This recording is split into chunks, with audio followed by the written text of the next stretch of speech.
Hello, good evening and welcome to my humble model railway. It's Friday night now. The video I'm shooting, it's possible I might not get this out till very late tonight, or possibly sometime tomorrow morning. The reason being that these videos do take quite a long time to render on my computer. Probably a common thing with everybody, or with lots of us. Now, what we're going to do tonight is a bit of a bumper running session of Great Western Railway 4-cylinder express passenger locomotives. Okay, and what we've got tonight, we've got the Star class, we've got the Casa class, and we've got the King class. And we can talk a little bit about the history of these, and also talk about what these are like as models. Perhaps I can give you some kind of guidance as to what they're like as what they've been like as models for me. Okay, so without any further ado, we're going to get the first train underway. And you can see it there, right over in the far corner, and that's the Star class. Now I'm going to need to do some points changing first. You'll probably see me walking around the layout. That looks fine. And we'll try not to have any great railway disasters tonight. Now let's have a look and just see that. Okay, and you can see the layout is a little bit different than usual. That's to accommodate a third express length train. So without any further ado, let's see if we can get this one out of the station. This is the Hornby Star class. So these are all Hornby models we're seeing tonight. Okay, please excuse any jerkiness will be down to my terrible use of the controller and not down to the locomotives. Okay, I'm going to show you of that. Okay, so we're going to get underway now, and we'll talk a little bit about the background of the locomotives, how they came to being and why. And let's get this one set going forward. I'm going to zoom out slightly as well, just so we can see more of the layout. There we go, I think that's about right there. And let's just send around the track. The Hornby Star class. Now I bought this during the lockdown, this particular Hornby Star class, so it's a relatively recent model from Hornby. It's got the lovely copper cap chimney,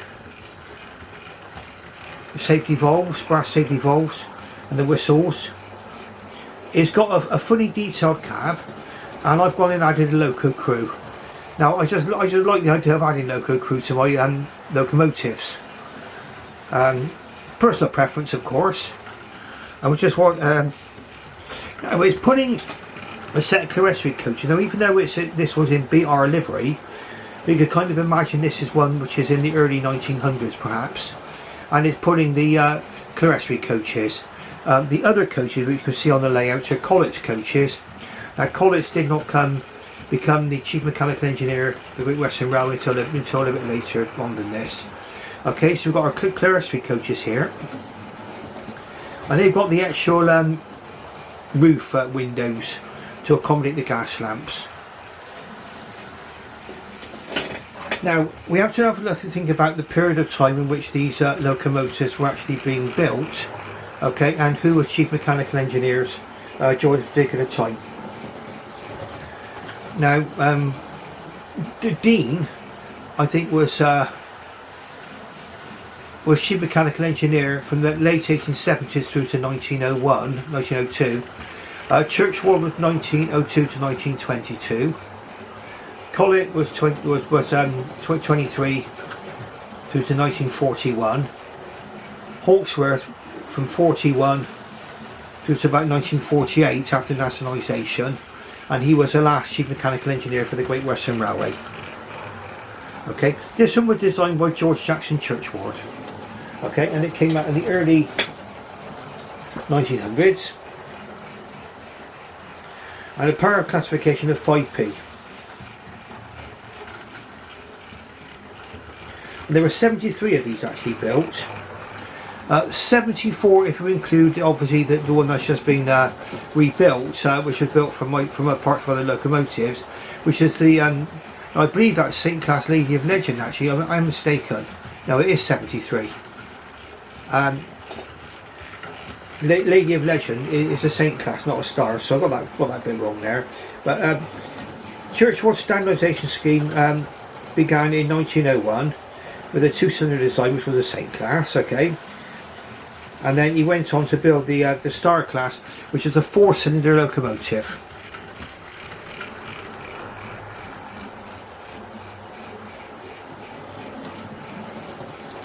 Now the first production Stars entered service during 1907. Now I think some of his locomotives started off with a different wheel configuration. I think they were Atlantic wheel configuration, but those were actually converted over to a 460 when it was decided that the 460 would be the wheel configuration for the Great Western Railway Express passenger locomotives.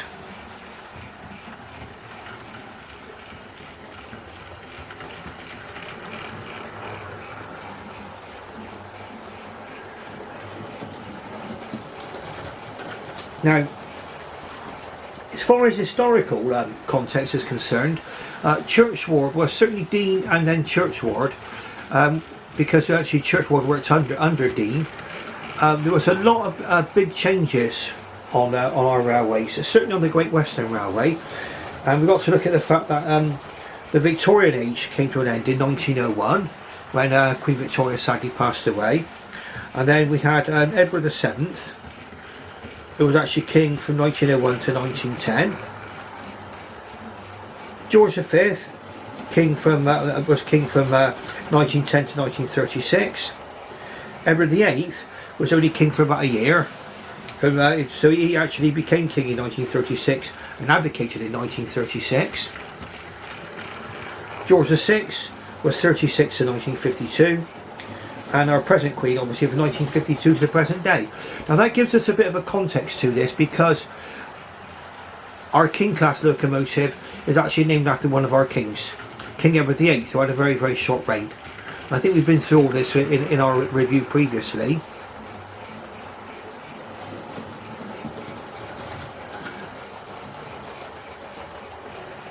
Now, what do I think of this particular model? Because I very often talk about the locomotives, and I do talk about them as if they're real, because they are actual miniaturised versions of the real thing, aren't they? As a model, it's a lovely model, okay, nicely detailed. There were some things about it that some people did complain about. I think the handrails on the back of the cab were actually moulded in instead of separately fitted parts. Let's have a look and just see if that's the case. Yes, it is on this one. It isn't on the Collet ones. It's got a fully detailed cab, like I said before, and it's in the BR green livery, and it's got the early crest. I think the stars were all disappeared by about the mid 1950s. So I don't think any of them ever went on to wear the late crest, BR crest. There's one star in preservation called Lodestars, but LODE. And that's part of the National Collection. And this one is called British Monarch.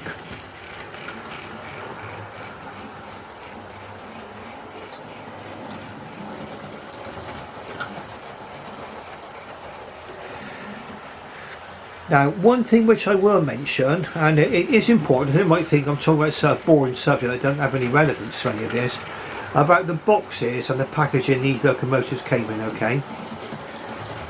It's my belief that the packaging that this locomotive came in left it vulnerable to damage. Okay, I had to send the first model back, and Rails to Shovel were very, very good and sent me a replacement. But there were 3 parts actually broken off in the box of the first one that I received, and that happened while it was in transit, I'm sure of it. Okay, the actual block of ice packaging didn't hold it securely, and it kind of just twisted around in the box and broke off some parts. The second locomotive was a lot better, as you can see. Very, very nice. But it was that block. I do believe it was a block of ice packaging that led this one to be damaged. The first one I had to be damaged in transit. I'm sure Rails wouldn't have sent me a faulty locomotive, and it would probably happen while it was being posted during lockdown. But this model is fantastic, okay? Absolutely fantastic in my opinion.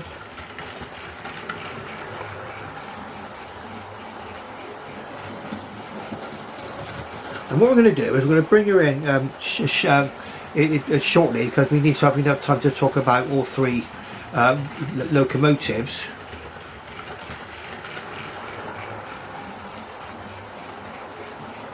So we could say that George Jackson Churchward came into office on the ahead of the Great Western Rail, chief mechanical engineer, during the reign of Edward VII. He was very much he went from the Victorian age under Dean, and then when he became chief mechanical engineer himself, went on into the Edwardian age.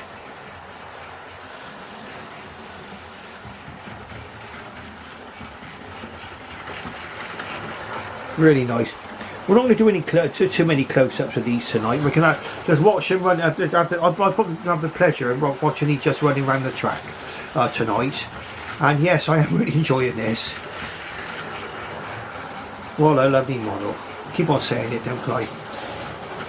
Well worth it. Well worth it.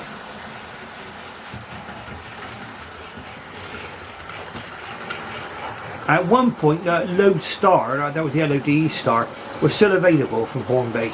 Now I don't know if it's still there. They've probably been discontinued and sold out by now, I would have thought. That was during the lockdown when I last looked those up. And I think Lodestar came out priced at about £160. This one I got for about £111. It was new in the box, advertising new in the box, and it was said to have a slightly damaged box, but the box was perfect when it came, so really no complaints about this one at all. It's DCC ready, so I'm running on DC. I'm on a 6 foot by 4 foot layout. We're not a huge amount of sophistication to it, to be honest. And for me, I think DCC would, for now, would be an additional expense I don't really want to go to. Not converting everything. I'm quite happy with things as they are. Obviously, those of you who've got DCC, you know that these are DCC ready, and you can actually fit the DCC chip in if you should so desire. And my belief is there's room for both types of power control. Now we'll now come around one more time, and we're going to bring her in. Okay, so what I'm going to do is I'm going to bring her right round to the thing. Now we're going to talk, give a little bit more talk about this. Also a book recommendation, if you can still get it. I managed to get this quite a few years ago for the princely sum of £5. Classic locomotives from 1850 to the present day. Well, the present day as it was produced. I think the present day, I think, talks about Deltics. I don't know how long ago this book was actually issued.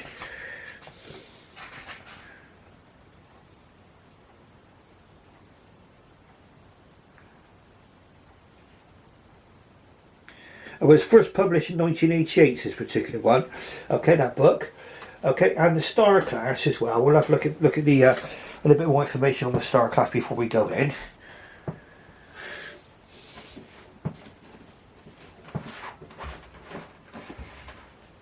Now, if you're looking for British Monarch, which is the one that I got, is our 3229 BR460 Star Class British Monarch. And you can see quite clearly from there, yes, I did get this from Rails of Sheffield. Okay,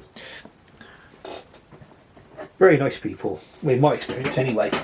Here we go. So we're just going to pull this one in, and then we're going to talk about the next locomotive. Now the next locomotive is a castle, but in many ways it's a different animal to the other two. Okay, if that's the way to describe it. Let's have a look now. We'll just go into the siding. You'll see lovely over points. I mean, you've got the pickups there. That's me and my clunkiness on the controller. So don't think it's clunky like that. That was me just bad control. Just going to bring it back just a tiny little fraction. There you go. You can see it does creep. It does crawl. Okay, that's perfect. I'm just going to change over the points. I'm going to have a look at the next locomotive to be produced in the 4-cylinder format, and it's a Castle class.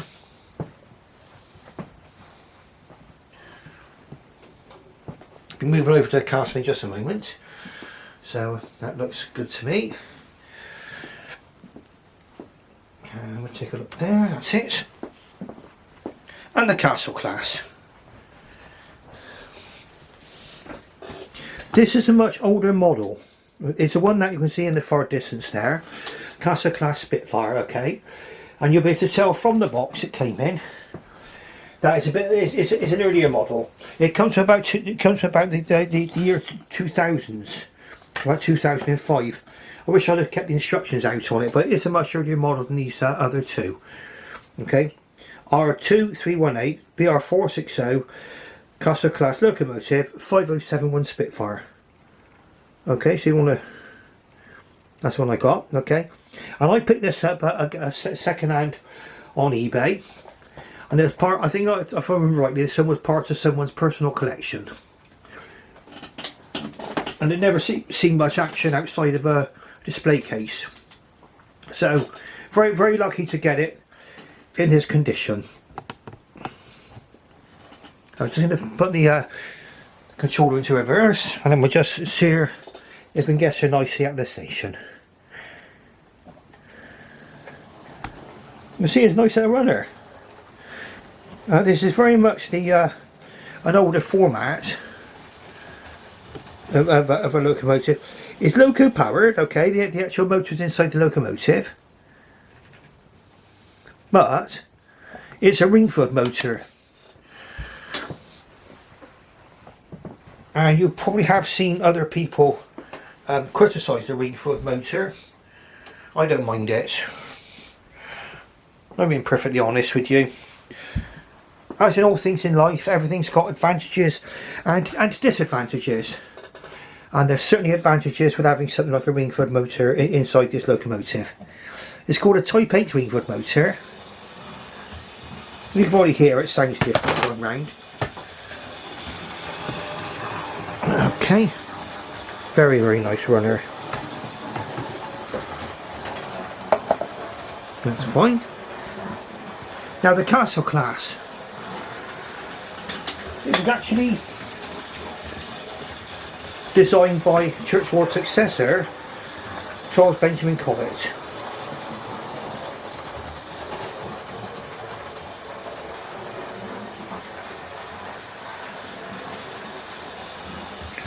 So just have a look. Just go into our here we go.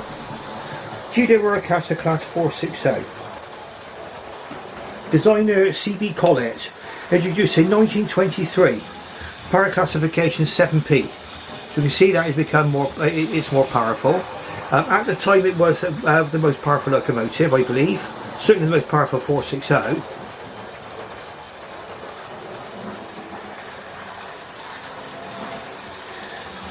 Now, the reason why these were built was that the Great Western Railway needed, well, they had ever greater need for power. Okay, trains were getting longer all the time, and so the loads were getting heavier and heavier. Coach design was changing as well, heavier coaches, and so that's why these were actually brought about. Now, a lot of people actually said, well, it's all the castles and the kings are like blown up or expanded star classes, and in many ways that's true-ish, but no, they are separate designs in their own right. I mean, Collett, being a good engineer, actually just decided the proportion of the star was not possible without exceeding the axle weights. So I think what he had to do was he had to design a new boiler to go on this one, so that you end up with a much more powerful locomotive, but with a lighter boiler, which enabled it to be able to go onto the tracks of the Great Western Railway. Now, when a designer designs a locomotive, you have to think about the weight limit of the track, and it's not the actual track itself so much; it's the actual strength of bridges and viaducts, which the trains run over. And certainly that's something which became an issue when the actual kings were brought about. They say this Hornby model is from about 2005, I think, something like that. but it's certainly between 2001 and 2005. Really great detail on it. Now the difference between the Star Class and the King Class, which are much more recent models from Hornby, that is, this one does not have a separately fitted darts. I think separately fitted darts were less common on model railway locomotives back then, but it's still, in my opinion, a very, very nice representation of a Castle Class locomotive. Now you'll probably notice that when it goes round again, we'll slow her down, we'll have a look at her.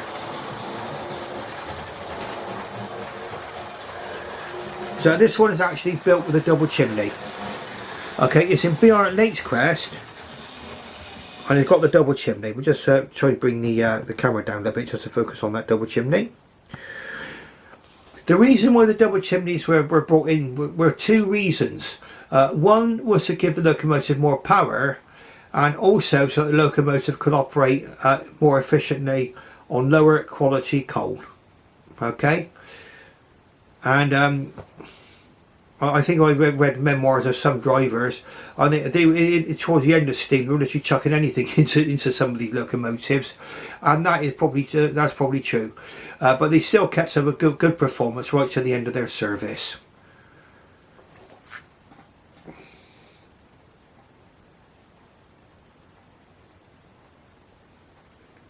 Now there are 172 of these built. Okay, so a very, very numerous locomotive. And of those, 5 are rebuilt Stars.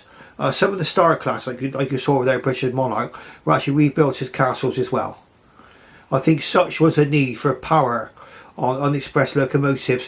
One of the things you have to bear in mind is that I think the railway line going from London Paddington until you get right to Newton Abbot is relatively flat. You get to Newton Abbot and you start to hit the hills.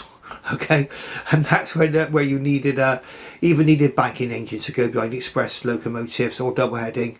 So you just needed more and more power as you went on. We'll bring her forward a little bit more now. Bring her round again. You can hear her pull away nice and smoothly. It's nice and smooth runner, like I say. It's got the ring foot motor instead of like one of these motors we find in today's locomotives.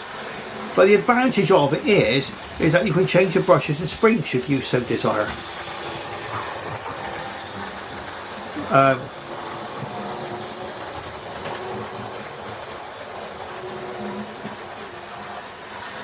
Very, very nice.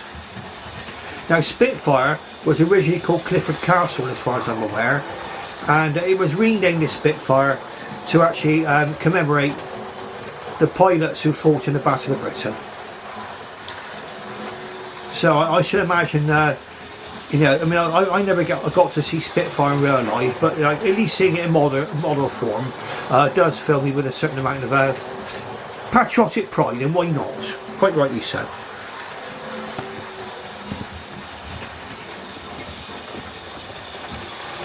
Now he's putting college coaches. These are basically, you can get these in the Hornby Railroad range nowadays.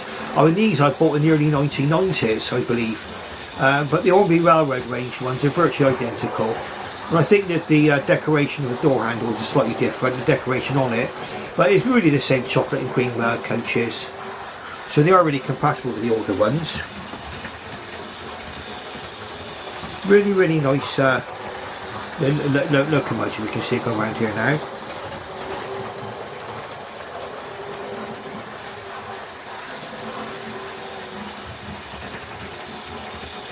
Now Edward VII passed away in 1910. So you had George V went from 1910 to 1936. Okay. Now the succession of kings and everything else is important because we're thinking of how our locomotives were actually named as the King Class. Okay, and also a lot of people would say that with history dates don't matter. Well, it does, because you need to know sometimes the order in which things actually happens. Okay, and with this it would be the order in which these locomotives were actually produced and the kind of time they were produced in. Now obviously the Star classes were being built before World War One, and then there would have been peacetime from 1918, 1919 to 1939. Then we had World War Two, which went on to 1945.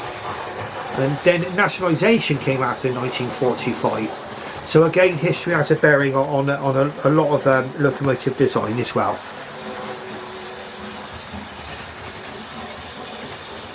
Okay, so round she goes, a beautiful little castle there, Spitfire. And I say, once was called Clifford Castle, and she ended up being called Spitfire.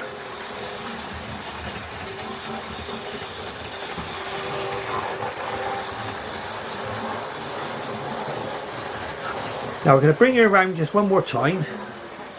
I'm going to stop her up at the signal box now.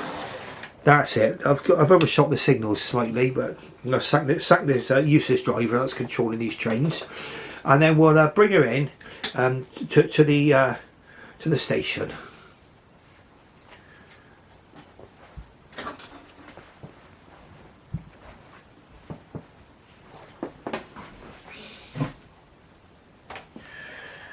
And again, you can see what this one's like on points and everything else. Very, very nice. I mean, yeah, like I say, it's got the moulded on dart on the front, but unless you look really close, you can't really spot that's the case. And yeah, very, very nice locomotive. This. Let's just let her come in, drifting nice and easy. There we are. Went over those points, easy peasy lemon squeezy, and round a rather tight curve there as well, coming out there. I'm just let her draw in. Look, see her crawl. Okay, she can crawl. A lot of this is down to the condition of my track, so don't think this is a slight on these locomotives. Now, I did have some actual questions asked of my king. Okay, the Hornby King, which we're about to see next, the biggest of them all, the biggest, wow, most powerful, 460, the King Class. Okay, we're just going to bring her out in a minute, and one of the questions was, what does she crawl like?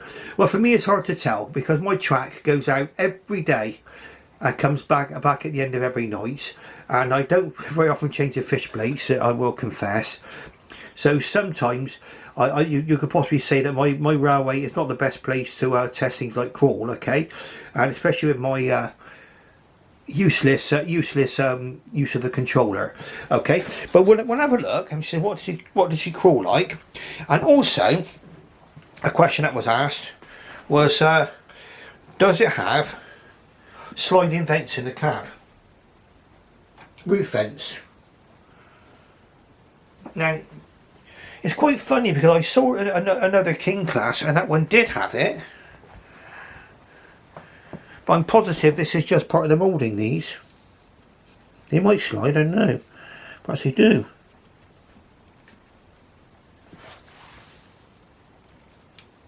My goodness, they do. I thought they didn't. AD, I do apologise. AD Pullen actually asked me, do the actual roof vents slide open on this particular locomotive on the King Class? And I said they did not, because I didn't believe they did. It's my mistake. They do. Oh wowee, look at that. That's amazing. Okay, not going to open up for that. Yes, the actual roof vents do actually open. Okay. Now the crawl is something which AD Pullen also asked about. Oh, and AD's got a really good channel, worth looking up if you've not seen his channel yet. And he is one of those modelers who do actually try to engage with our little community. Now what we're going to do, we're going to bring her back and we'll see what she does crawl like. See if I can get this locomotive to crawl. Well, there you are. I think that answers the question. What does it crawl like? I've not changed the controller there. Okay, you bear in mind it's going over my track, which has probably got loose fish plates and everything else, and it's probably pretty uneven too. But if you're asking what she crawls like, brilliant. My opinion, superb. I can't see anything wrong with that, can you? Okay, so there's a slight loss of continuity in this. So I did just run out of the half-hour recording time as I'm allowed on this camera, and it kind of just stops, you know, and I've got to start all over again. So what I'm going to do, there might be a slight lack of continuity, but we'll treat this if this is like kind of a mini part two. Well, it won't go on too long, so don't worry. Now, we're on to the King Class. Okay, the very last of the big powerful 460s. There were later 460s built, which were the county class under Hawksworth, but they were a two-cylinder locomotive. Let's have a look now. Wait just a moment, and we'll be ready to talk about this one properly then. Here we are, the GWR King Class 460. Okay, my latest acquisition, and if I've not done it already, I had a couple of questions asked. I'm sorry if I'm repeating myself now, I've just probably said all this, but obviously I just did run out of film sort of thing on the camera. The question that was asked of me was, does the roof have the roof vents slide, or do they slide open? Yes, they do. I just tried that. I'm not going to do it again, but they certainly do move, yes. And also the other question was, what do these locomotives crawl like?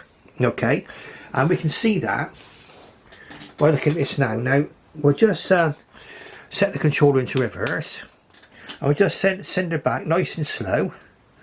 Now please bear with me because the condition of this track is not the best. Okay, so it might,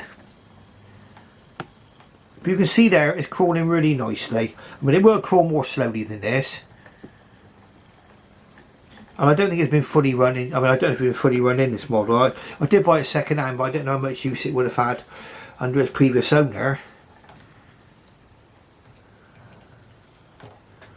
We'll give it a little bit, just a little bit tiny bit more for the points up there.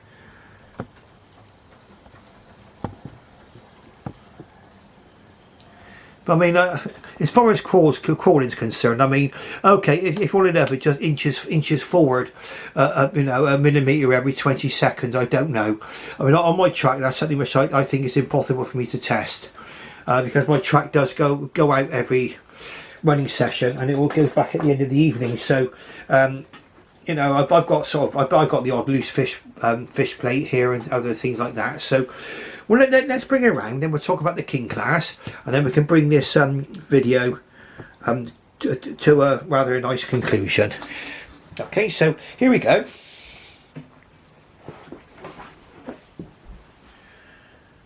Set that point going forward. And now we can watch some of my newly acquired King Class going round. King Edward VIII. Of course, talking about the succession, really important because it does give an idea how these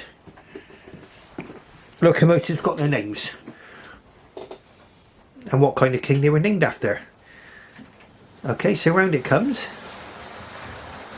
Okay, so round goes. Now this, I would say, I mean, I did a review of this, you might have seen this at an earlier date. This locomotive is a superb runner, okay? I mean, we know these all three locomotives are. Okay, this is a superb runner. I took it straight out of the box, put it straight out of the layout, and it's running around like this. Okay, absolutely superb. It's got a fully detailed cab. Now, that's one thing which the Castle didn't have, because it's a much earlier locomotive that has not got a fully decorated cab. The Castle, because that was a model from an earlier period, but this one has. Okay, and I think this one was described by one of the people who were commented on this, my previous video on this. This is the full fat king, the full fat detailed king.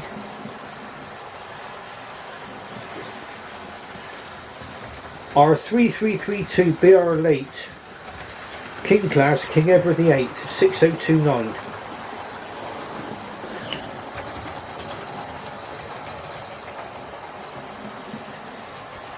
Okay.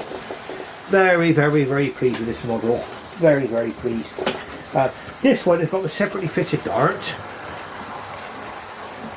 Again, it's got the double chimney. It's in the Lake West, so it would have received this double chimney. and again that would have been to be able to get more power out of this locomotive, and it to be able to run on the lower quality coal. Again, it's got a lovely representation of the copper cap chimney, brass safety valve and whistles. One thing I will say again about the middle model, the castle, the lumps of coal look a bit larger in the tender there. It's still alright, it still looks fine, but you'll find that the coal in this particular locomotive looks a little bit smaller. Quite nice to listen to it. Now, one of the things which I did before you I got this one going last time in the review I did. It did have a bit of a slight problem coupling up with the coaches, and it was a small problem with the coupler on the back of the tender, which I've now resolved. Okay, nothing drastic. It coupled up perfectly.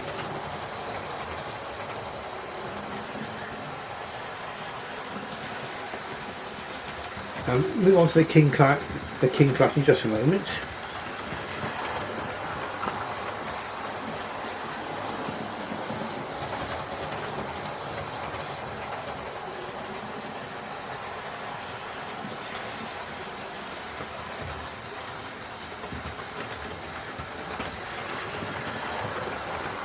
There we go. Designer John Benjamin Collett. He was used in 1927. Now, it was for two reasons. One was to get a more powerful locomotive for the crack expresses, and the other one was that the Lord Nelson class had been released by the Southern Railway, and certainly on tracting of effort, it actually trumped the Castle class. So the GWR wasn't going to take it lying down, were they? So they built the King, the King. What can be said? Now, I've said this before in previous videos, is that the King class and the Lord Nelson class were far less numerous than the Castle class for the Great Western Railway or the King Arthur class for the Southern. I mean, these were really top power locomotives. Of course, one of the things that this did bring about was a limitation on the weight. These locomotives were not allowed to go beyond the Royal Albert Bridge. In fact, they couldn't go onto the Royal Albert Bridge because it was deemed to be not able to take the weight of the locomotives. But really, the race was to get to Plymouth for boat trains and things anyway. And then what you would get with the Kings is, if you're going to Cornwall, there will be a change of locomotive.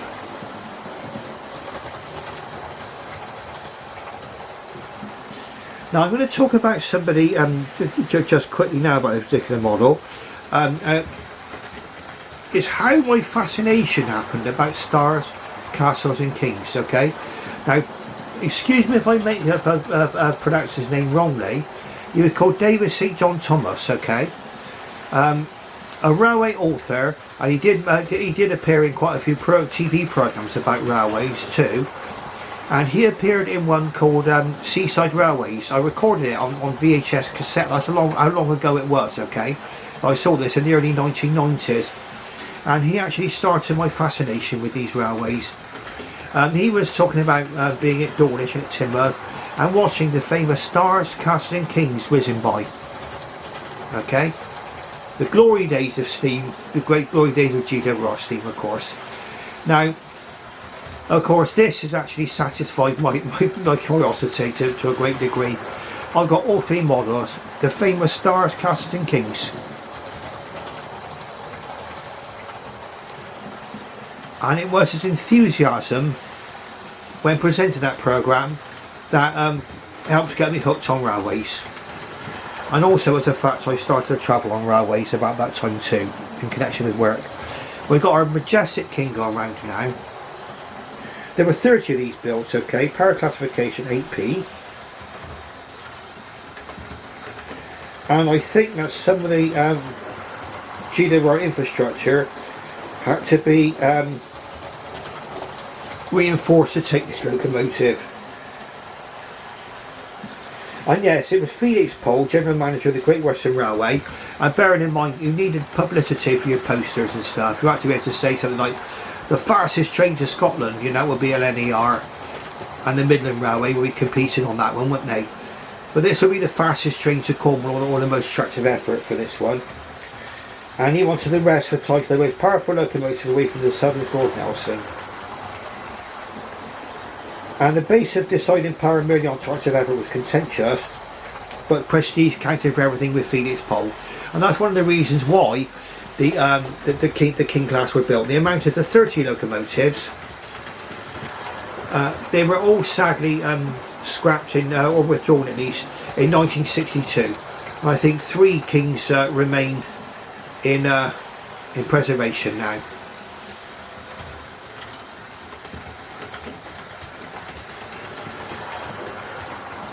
Now, if you were asking me if I would recommend all 3 of these models, yes, bear in mind that the Spitfire is an older model. You don't get your decorated cab, and some people might argue it's more of a, in today's day and age, it might fit more into the railroad range, but it would fit into a railroad on steroids range, basically, in my opinion. The Castle Class, the Star Class, I think, and the Castles, I think they both came out, and the King, sorry, they came out in about 2014. In fact, let's have a look and just see, shall we? I mean, the King Class on the box is a drawing, and the date drawn by Hornby Hobbits at Margate Works was in 2014 for the King Class. Let's see if the Star Class is the same way. I don't think we know when the Star Class was actually produced. Doesn't have the similar information on the box. Okay, but there we are. We've seen all 3 now: the Stars, the Castles, and the Kings. It'll be a little bit of a lengthy video, obviously, because I want to talk about all 3 locomotives. We've seen my all 3 locomotives in action, okay, tonight. And let's have a nice look around the railway. There's our Star Class. We'll zoom back in again. Probably the pinnacle for George Jackson Church Ward, and a fitting pinnacle too. And then his successor, Charles Benjamin College, with his castle, Spitfire there. Originally Clifford Castle, named Spitfire to honour the Battle of Britain pilots. Now King Edward VII, I think, was originally King Stephen, and that particular King Stephen was renamed Edward VIII when King Edward VIII came to the throne. But he was only in king for less than a year. Well, just about a year, I think. And quite a fair, if you don't know the history, he abdicated so he could marry an American divorcee called Wallace Simpson. Okay, so a lot of people got their opinions of it. I would say at least save this and leave it at that. What would someone do for love? And he was willing to give up his kingdom, okay? And leaving things open for King George VI to become king. And of course, if you can, some of you might have seen the King's Speech. You would know that Edward VIII, I think, was very popular. He was a good at public speaking and everything else. Very popular king. King George VI, unfortunately, did have a problem with public speaking, and if you see the King's Speech, quite an emotional programme in many ways. He overcomes the difficulty to deliver one of the most important speeches ever to the world on the BBC radio in the beginning of World War II. Okay, so that's the King Class and the Kings, the success and who was on the throne. It's important to be thinking about when you watch your King Classes go around around your layouts. Okay, so we'll leave it there. Now, if you like what you see, please tick the like box, subscribe, and ring the bell to get more of my videos. I will be making more videos. I've got something in mind as what my next purchase might be next. Okay, so I'm going to leave it there now. You can watch my wonderful King going around the track now, and I should bid you farewell and good night. Oh, and for those of you who stuck with me to the end, thank you very much for your interest and your sustained interest, and please come back for more videos. Thank you very much, and I shall bid you farewell and good night.